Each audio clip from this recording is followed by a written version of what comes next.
আগামী 11 জানুয়ারি থেকে 4 দিনের সফরে উত্তরাঞ্চল যাবেন বিএনপির ভারপ্রাপ্ত চেয়ারম্যান তারেক রহমান। রোববার সকালে ঢাকা থেকে টাঙ্গাইল যাবেন তিনি। সেখানে মাওলানা আব্দুল হামিদ খান ভাসানীর কবর জিয়ারত করবেন। এরপর সিরাজগঞ্জ হয়ে যাবেন বগুড়া। পরদিন সেখানকার আলতাফুন্নেসা খেলার মাঠে সাবেক প্রধানমন্ত্রী বেগম খালেদা জিয়ার রুহের মাগফিরাত কামনায় জেলা বিএনপির গণদোয়া কর্মসূচিতে যোগ দেবেন তারেক রহমান। রংপুরের শহীদ আবু সাইদের কবর জিয়ারত করবেন বিএনপির ভারপ্রাপ্ত চেয়ারম্যান।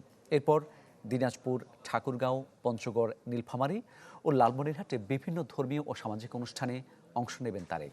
এই সফরে কোনোভাবেই নির্বাচনী আচরণবিধি লঙ্ঘন করা হবে না বলেও জানানো হয় দলের পক্ষ থেকে।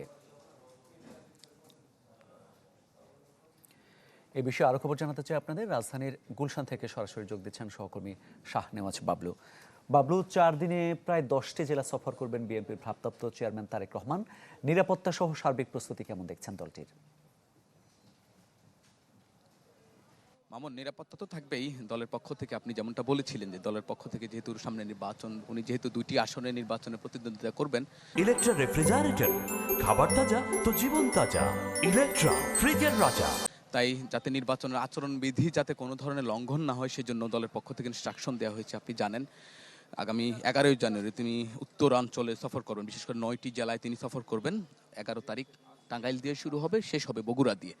তো আমি যদি বলি, এখন যদি আমি একটু দেখাই গুলশানের চিত্র, গুলশানে দলের চেয়ারপারসনের যে কার্যালয় রয়েছে সেখানে তারেক রহমান এসেছেন বেলা 11টায়। শুরুতে এসেই তার ঢাকা 17 আসনের যে 4টি থানা রয়েছে, 4টি থানার মধ্যে যে গুলশান থানা বিএনপি এবং অঙ্গ সংগঠনের যে নেতৃবৃন্দ রয়েছেন তাদের সঙ্গে বৈঠক করেছেন। প্রায় 2 ঘন্টা ব্যাপী এই বৈঠক ছিল। এখন ভাষানটেক থানার যারা নেতৃবৃন্দ রয়েছেন বিএনপি এবং অঙ্গ সংগঠনের তারা এসেছেন, তাদের সঙ্গে বৈঠক চলছে।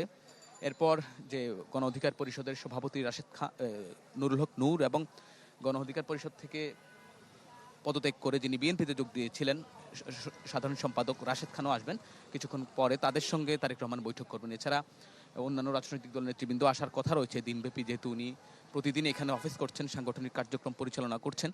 তো কিছুক্ষণ আগে আমরা এখানে বৈঠকে অংশ নেওয়া ছাত্রদলের সাধারণ সম্পাদক নাসিরউদ্দিন নাসিরের সঙ্গে কথা বলেছি।